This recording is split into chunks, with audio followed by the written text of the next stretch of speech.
guys, and welcome back to another video. And before we get into today's video, I just want to do the usual. So for you guys that don't know, my name's Amber. I upload beauty, fashion and lifestyle content, and on a Tuesday I like to do a little bit of true crime because that's one of my other hobbies, just reading true crime stories. Why not?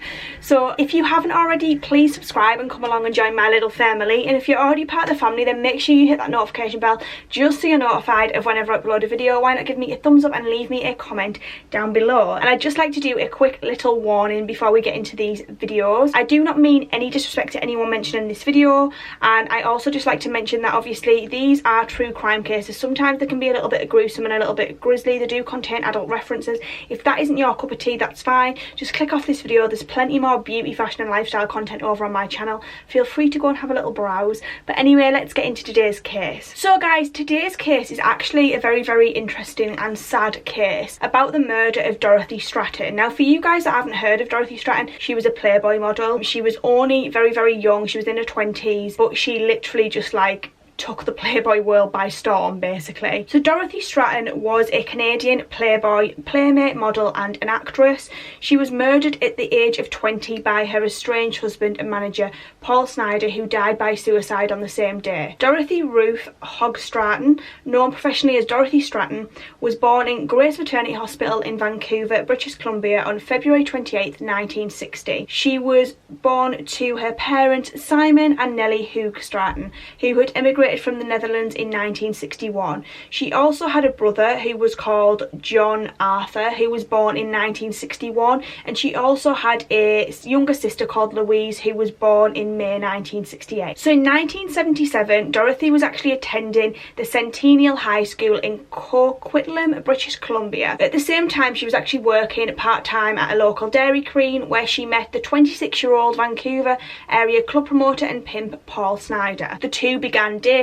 So Snider later had a photographer actually take professional nude photos of Dorothy, and he decided that he was going to send them to the Playboy magazine in the summer of 1978. She was actually underage at the time. She was only 19, so she actually had to persuade her own mother to sign the permissions forms to be able, so Snider was able to send them on. So in August of 1978, Dorothy actually moved to Los Angeles, where she was chosen as a finalist for the 25th anniversary Great Playmate Hunt. Snider joined her in October, and in the June the following year they actually got married. Her surname was then shortened to Stratten, and she became Playboy's Miss August in 1979, and she began working as a Playboy bunny in the Playboy Club in Century City, Los Angeles. Hugh Hefner had high hopes for Dorothy, and he actually believed that she could have a meaningful crossover success as an actress. She featured in episodes of the television series Buck Rogers and Fantasy Island. She also had small roles in the 1979 Americathon and the roller disco comedy Skate Town, USA. And she had a lead role in the exploitation film Autumn Born. Hugh Hefner actually encouraged Dorothy to sever ties with Snider, who she'd married, and he actually called Snider a hustler and a pimp. And Roseanne Catton and other friends of hers actually warned her about Snider's behaviour and just didn't think the way he acted was acceptable. So when Dorothy arrived at the Playboy mansion for the 25th anniversary Playmate Hunt, she was very shy and naive. She was very uncomfortable with casual nudity and sex, and several contemporary playmates including Pamela Bryant, Gail Stanton and Marcy Hanson actually befriended Dorothy, and they protected her from some of Hefner's friends who they considered to be predators. On March 22nd, 1980, Dorothy flew to New York City to begin work on a project which would actually be her last film project, and it was a film called They All Laughed, which was a romantic comedy directed by Peter Bogdanovich and also starred Audrey Hepburn. They All Laughed would be Dorothy's 5th movie and final movie in her career that had only begun a year previous, and it actually represented her first substantial role in a big budget picture, playing the unhappily married love interest of John Ritter, one of the film's stars. Peter Bogdanovich, who was the writer of the screenplay, said in interviews that he had based the backstory of Dorothy's character on what he learned about her marriage to Snider. Dorothy had spent the first 2.5 months of the 1980 completing her Playmate of the Year shoot and making her previous movie Galaxina. in Southern California.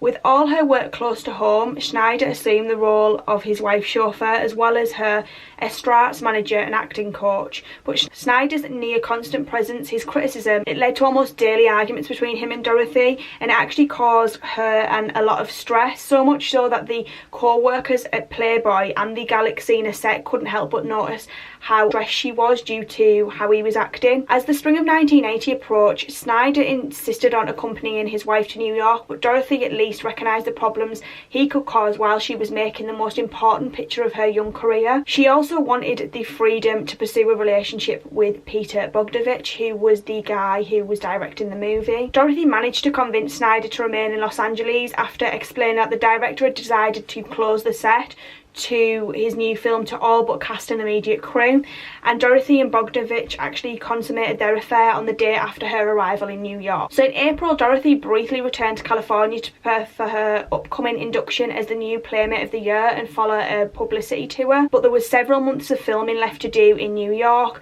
and this was the last time she would live with Snider in her Los Angeles area home. On Wednesday, April 30th, at a luncheon held on the grounds of Hefner's mansion, Dorothy was actually presented to the assembled entertainment press as the 1980 Playmate of the Year.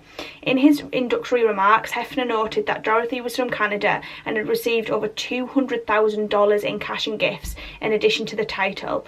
In a fleeting comment, Hefner also acknowledged the effect that Dorothy's charming combination of beauty and intelligence and sensitivity had on many people who knew her. He said that she was something rather special. They always are, but Dorothy is really unique. After taking the lectern, Dorothy thanked Mario Castellini, who was the photographer who shot both Playmate of the Year pictorials, several Playboy executives, and finally Hefner, who she declared has made her probably the happiest girl in the world today. Later that evening, Dorothy actually went on to appear as a guest star on The Tonight Show starring Johnny Carson. So the next day, Dorothy had to begin a 2-week promotional tour in Canada. She had no events scheduled over the first weekend. On a whim, she flew to New York to surprise Bogdanovich. Conflicted about her marriage to Snider now more than ever, Dorothy actually wrote to her husband from Canada asking for more freedom in their relationship. With his wife beyond his immediate control and fearing the worst, he read the letter that she'd wrote and he literally flew into a fit of rage and phoned her from LA. The Canadian tour was arranged to end in her hometown of Vancouver, so Dorothy might relax for a few days with the family before returning to work on They All Laughed. But Snider appeared in Vancouver at the last minute. He actually persuaded her to do several personal appearances at local nightclubs, and Snider knew many of the nightclub owners. He personally negotiated and collected Dorothy's appearance fees, then pocketed the entire sum when she returned to New York City and Bogdanovich. So during this time in Vancouver, it was reported that Dorothy and Snider had a particularly heated argument. At some point during the fight, Dorothy actually offered to give up her acting career and suggested the couple permanently return to Canada. However, according to the story, Snider rebuffed his wife's attempt to save their marriage. So in the days and weeks after this argument, Snider returned to Los Angeles and he found it increasingly difficult to get in touch with Dorothy.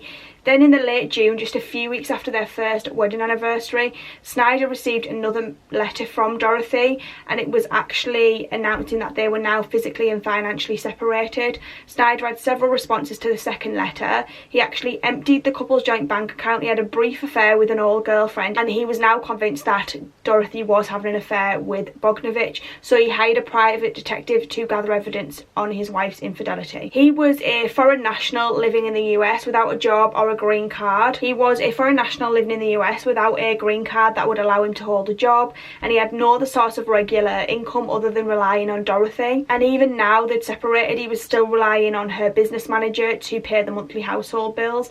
Little was left over for extravagancies, such as expenses incurred by a private detective working on a case 3,000 miles away from home. So over the summer of 1980, Snider began selling Dorothy's Playmate of the Year prizes at a loss for quick cash. The most notable example example being a Jaguar sports car that Playboy had valued at $26,000. I am dread to think what that is worth now. By mid-July, principal photography on All They Laughed was completed and the New York production had wrapped. On Wednesday, July 30th, Dorothy and Bogdanovich returned to Los Angeles after having spent a 10-day holiday together in England.